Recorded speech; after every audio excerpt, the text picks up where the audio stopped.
우리나라는 조선시대에 처음 복음을 받아들였습니다.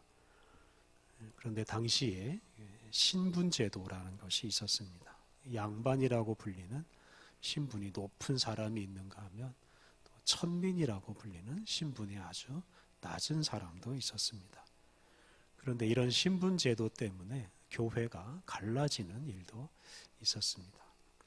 특히 오랫동안 이 귀족 대접을 받던 이 양반들이 천민들하고는 함께 예배를 드리지 못하겠다라고 하면서 자기들끼리만 모여서 교회를 세우고 예배를 드렸습니다. 또 당시에는 여성이 차별을 많이 받았습니다. 이 때문에 남녀가 한자리에 모여서 예배 드리는 일이 아주 거리끼는 일이었습니다. 이런 문제를 해결하기 위해서 초창기에는 소위 기역자 예배당을 많이 지었습니다. 예배 인도자가 그 예배당 중앙에 서고 기역자 한편에는 남자가 한편에는 여자가 앉아서 예배를 드렸습니다. 그런데 그런 예배당을 지으려면 또 돈이 많이 들기 때문에 그렇지 못한 경우에는 예배당 중간에 큰 커튼을 치고 남녀가 서로 보지 못하게 하고 한쪽에는 남자가 한쪽에는 여자가 앉아서 예배를 드렸습니다. 제가 어릴 적 시골 교회에서는 예배당 오른쪽에는 남자만 앉을 수 있었고 왼편에는 여자만 앉을 수가 있었습니다. 예수님을 믿는다고 하면서도 오랜 시간 이런 신분의 차이 또는 성별의 차이를 제대로 극복하지 못했습니다. 우리 교단의 경우 여성 장로나 여성 목사를 세운 것이 아직 30년도 채 되지를 않습니다. 그 전까지는 여자는 교회에서 그냥 보조자 역할만 하도록 강요받았습니다.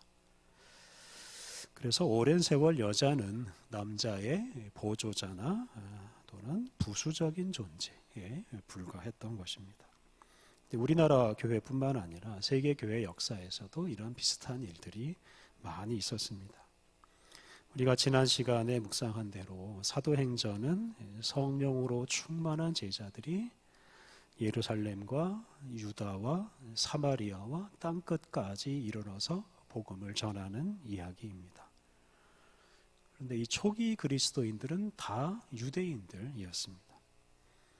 이 유대인들은 자신들만 하나님의 선택을 받은 민족이다. 이런 자부심이 아주 강했습니다. 그리고 그런 자부심 때문에 사마리아인이나 이방인을 아주 무시하고 멀리했습니다. 심지어 그리스도인이 된 이후에도 그런 생각을 버리지를 못했습니다. 유대인만 선택받았고 다른 민족은 하나님께 버림을 받아서 구원의 소망이 없기 때문에 그런 사람들에게는 복음을 전할 필요도 없고 전해도 소용이 없다라고 생각을 했습니다. 이 때문에 초기 그리스도인들은 이제 예루살렘과 유대 지역에서만 주로 복음을 전했습니다. 이런 상황을 타개하신 분이 바로 성령 하나님이십니다. 성령 하나님께서 빌립이라는 사람을 사마리아 지방으로 인도하시고 그 사마리아 지방에서 복음을 전하게 하셨습니다. 빌립은 유대인으로서 사마리아 사람들을 더럽게 여기고 기피하였습니다만 이런 성령님의 인도하심에 그대로 순종해서 사마리아 지방으로 가서 사마리아 사람들을 만나고 또 그들에게 복음을 전했습니다. 그러자 사마리아 사람들이 복음을 받아들이고 세례를 받았습니다. 그리고 더 놀라운 것은 성령 하나님께서 사마리아 사람들 위에 임하셨습니다. 그러자 사마리아 사람들도 성령으로 충만해져서 유대인 그리스도인들과 마찬가지로 예수 그리스도의 복음을 전하는 사람들이 되었습니다. 이렇게 해서 유대 지역을 넘어서 사마리아 지역까지 복음이 전파되기 시작했습니다. 그리고 이제 이어서 이방인들의 세계에도 복음이 전해집니다. 이러한 일을 시작하게 하신 분도 역시 성령 하나님이십니다. 성령 하나님은 앞서 말한 빌립이라는 사람을 에티오피아의 한 관리에게 보내서 복음을 전하게 하시고 또 그에게 세례를 베풀게 하셨습니다. 이렇게 성령님의 역사로 유대인이 아닌 이방인에게도 복음이 전해지기 시작했습니다. 그런데 이 이방인에게 본격적으로 복음이 전파되기 시작한 계기는 이 베드로가 고넬료라는 로마 군인에게 복음을 전한 사건입니다. 오늘 읽은 본문 바로 앞에 사도행전 10장을 보면 성령님께서 사도 베드로를 로마 군인 고넬료에게 보내서 복음을 전하게 하는 이야기가 나옵니다. 오늘 읽은 이 11장 말씀은 그런 일이 있은 이후에 베드로가 예루살렘에 있는 유대인 그리스도인들에게 자기가 고넬료에게 복음을 전한 것을 설명하는 이야기입니다.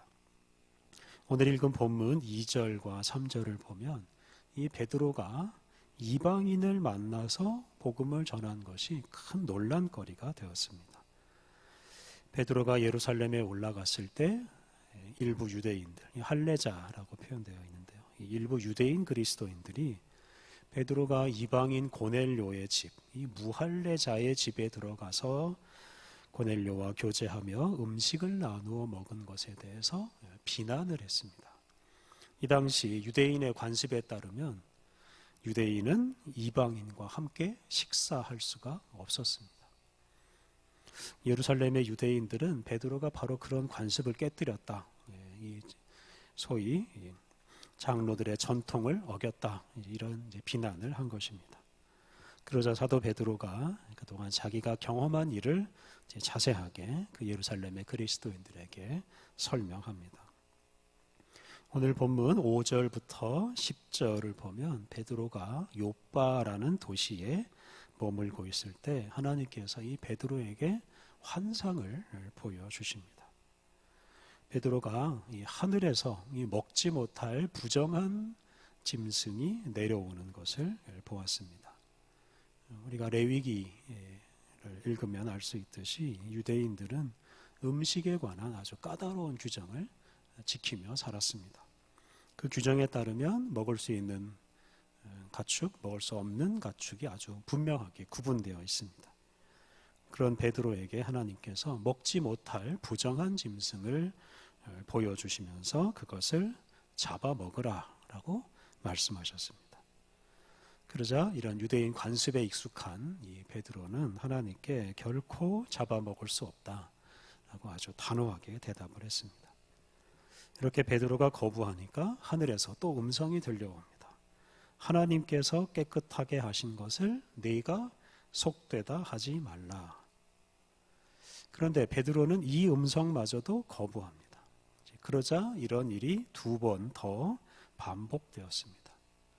베드로는 더럽다고 해서 먹지 못하겠다라고 했는데 하나님께서는 당신이 그것을 깨끗하게 하셨으니 잡아먹으라고 거듭거듭 3번이나 반복해서 말씀하셨습니다.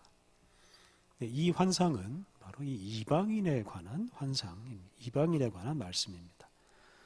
앞서 말씀드린 대로 당시 유대인들은 이방인들을 버림받은 백성이고 또 더러운 백성이라고 생각했습니다. 그래서 그들과 가까이 하면 자신들마저 더러워진다고 생각했습니다. 그리고 그 생각이 너무나 확고했습니다. 이 때문에 하나님께서 이 이방인들이 더럽지 않다. 내가 그들을 깨끗하게 했다. 이렇게 3번이나 반복해서 말씀하시고 이제 이 베드로에게 그 이방인을 받아들이고 이방인에게 가서 복음을 전하라 라고 강하게 요구하신 것입니다. 요빠에서 베드로가 이런 환상을 봤는데 바로 그 일 직후에 이제 11절에 나오는 대로 가이사랴에서 3사람이 베드로를 찾아왔습니다. 이 3사람은 로마 군인 백부장 고넬료가 보낸 사람들입니다. 오늘 본문 앞에 있는 10장 1절부터 8절을 보면 하나님께서 이 가이사랴에 머물고 있던 이방인 고넬료에게 당신의 천사를 보내서 말씀하시는 이야기가 나옵니다. 이 고넬료라는 사람은 아주 경건한 사람이었고 항상 하나님께 기도하는 사람이었습니다. 하나님께서 이 고넬료를 사랑하시고 그로 하여금 이 예수 그리스도의 복음, 이 생명의 말씀을 받아들이게 하십니다. 그래서 바로 그걸 위해서 하나님은 고넬료에게 욥바의 사람을 보내서 베드로를 초청해서 그 베드로로부터 복음을 들으라라고 말씀해 주셨습니다. 그래서 이 고넬료가 자기 사람들을 욥바에 있는 베드로에게 보낸 것입니다. 이렇게 고넬료가 보낸 사람들이 베드로를 찾아왔을 때 이제 오늘 본문 12절 말씀을 보면 성령 하나님께서 베드로에게 이렇게 말씀하십니다. 성령이 내게 명하사 아무 의심 말고 함께 가라 하심에 이 6 형제도 나와 함께 가서 그 사람의 집에 들어가니. 고넬료가 보낸 사람들이 베드로에게 와서 이제 고넬료가 있는 가이사랴로 가서 말씀을 전해 주십시오 이렇게 요청을 했을 것입니다. 그때 이제 성령 하나님께서 베드로에게 감동을 주셔서 아무 의심 말고 함께 가라 이렇게 음성을 들려주셨습니다. 이에 베드로는 다른 동료 그리스도인들 6명과 함께 이제 가이사랴 고넬료의 집으로 갑니다. 우리가 앞서 묵상한 대로 베드로는 이미 하나님이 보여주신 환상을 보았습니다. 그 환상을 보면서 이방인이 더럽다고 생각한 그 어리석은 편견을 버렸습니다. 그리고 이제 성령님 인도하심 따라서 이방인의 집으로 가서 그 이방인과 함께 먹고 마시면서 이방인들 고넬료와 그의 가족들에게 복음을 전했습니다. 그런데 베드로가 복음을 전할 때 놀라운 일이 일어납니다. 오늘 본문 15절 말씀, 내가 말을 시작할 때에 성령이 그들에게 임하시기를 처음 우리에게 하신 것과 같이 하는지라. 베드로가 이 고넬료의 집에 모여있는 이방인들에게 복음을 전하기 시작할 때 성령님께서 임하셨습니다. 그런데 그 임하시는 모습이 사도행전 2장에 나오는 것과 같이 그 오순절에 마가의 다락방에 120명의 성도들이 모여서 기도할 때 성령님이 임하시는 그 모습과 똑같았습니다. 성령 하나님께서 유대인 그리스도인들에게 임하실 때와 똑같은 모습으로 바로 이 이방인들에게 임하셨습니다. 그래서 이 베드로와 다른 동료 그리스도인들이 이 모습을 보고 깜짝 놀랍니다. 하나님께서 이방인들을 차별하지 않으시고 그들에게도 구원의 은총을 베푸신다는 사실을 깨닫게 되었습니다. 그래서 이 고넬료에게 복음을 전한 이 사건을 계기로 그리스도인들은 하나님께서 이방인들을 사랑하시고 그들을 구원하신다는 사실을 새롭게 깨닫고 이방인들에게 더 열심히 더 적극적으로 나아가서 복음을 전하기 시작했습니다. 그 결과 이제 유대, 갈릴리 지역을 넘어서서 온 세계로 복음이 전해지고 세계 각지의 교회가 세워지고 교회는 유대인의 교회가 아니라 전 세계 모든 사람들의 교회가 되었습니다. 이렇게 성령 하나님의 역사로 예수님의 복음이 예루살렘과 유대 지역을 넘어서 그리고 사마리아로 온 세계로 전파되었습니다. 그리고 세계의 모든 인류가 예수 그리스도의 복음을 듣고 구원의 은총을 입게 되었습니다. 만약 베드로를 비롯한 당시 그리스도인들이 이런 성령님의 인도하심을 따르지 않고 그냥 자기들이 살던 땅 또는 자기 민족 그 안에만 머물러 있었더라면 이런 세계적인 교회가 세워지지 못했을 것입니다. 우리를 다른 세계 또 다른 사람에게 보내시는 성령 하나님의 인도하심에 순종해야 합니다. 그러니까 우리끼리만 잘 먹고 잘 사는 것 또는 친한 사람끼리만 어울리고 다른 사람은 배척하는 것 이런 일은 하나님의 또 성령 하나님의 역사를 거역하는 것입니다. 성령 하나님은 우리를 낯선 사람에게로 또 낯선 세계로 늘 보내신다 하는 사실을 우리들이 늘 마음에 두어야 합니다. 그래서 우리가 속한 지역이나 또는 우리가 속한 공동체 안에만 머물러 있을 것이 아니라 세계 모든 지역, 또 그 모든 지역에 있는 모든 사람들에게 복음을 전하는 것이 우리의 사명이라는 것을 우리가 꼭 기억해야 하겠습니다. 그런데 최근 우리가 꼭 가야 할 또 선교 현장, 새로운 선교 현장이 생겼습니다. 1970년대 이후에 많은 그리스도인들이 성령 하나님께서 이 지구상에서 신음하고 죽어가는 동식물들에게 자신들을 보낸다는 소명을 받았습니다. 다른 말로 하면 하나님께서 창조하신 이 세계를 아름답게 보존하는 것이 새로운 선교 사명이라는 것을 인식하게 되었습니다. 이전 시대에는 이제 사람에게만 복음을 전해야 된다고 생각했습니다. 그런데 하나님께서 창조하신 세계가 더러워지고 파괴되고 그 안에서 살아가는 수많은 동물과 식물들이 멸종하는 사태가 벌어지자 많은 그리스도인들이 성령님의 인도하심을 깨달았습니다. 성령 하나님께서 우리 그리스도인들을 신음하고 죽어가는 이 피조 세계로 보내신다는 사실을 깨달았습니다. 그래서 이런 시대에 우리가 벗어나야 할 것은 소위 인간 중심주의입니다. 하나님께서 우리 사람만 구원하시고 다른 피조물은 다 불에 태워 없애실 것이라는 이런 아주 어리석고도 무서운 생각을 우리가 버려야 합니다. 창세기 1장과 2장을 보면 하나님께서 천지 만물을 창조하시면서 반복적으로 하신 말씀이 하나 있습니다. 그것은 바로 보시기에 좋았더라 하는 것입니다. 하나님께서 다양한 피조물을 만드시면서 그들을 만드실 때마다 당신 보기에 좋았다라고 말씀하셨습니다. 하나님은 천지 만물을 아름답게 창조하시고 그것을 보시면서 감탄하셨습니다. 우리가 살고 있는 이 지구는 하나님의 작품이고 하나님의 사랑을 받는 하나님의 사랑의 대상입니다. 근데 이런 지구가, 이런 세계가 망가지고 더러워지는 것을 그냥 방치하고 망하고 불에 타서 사라져도 좋다 이렇게 생각하고 말하는 것은 우리 하나님을 무시하는 것과 마찬가지입니다.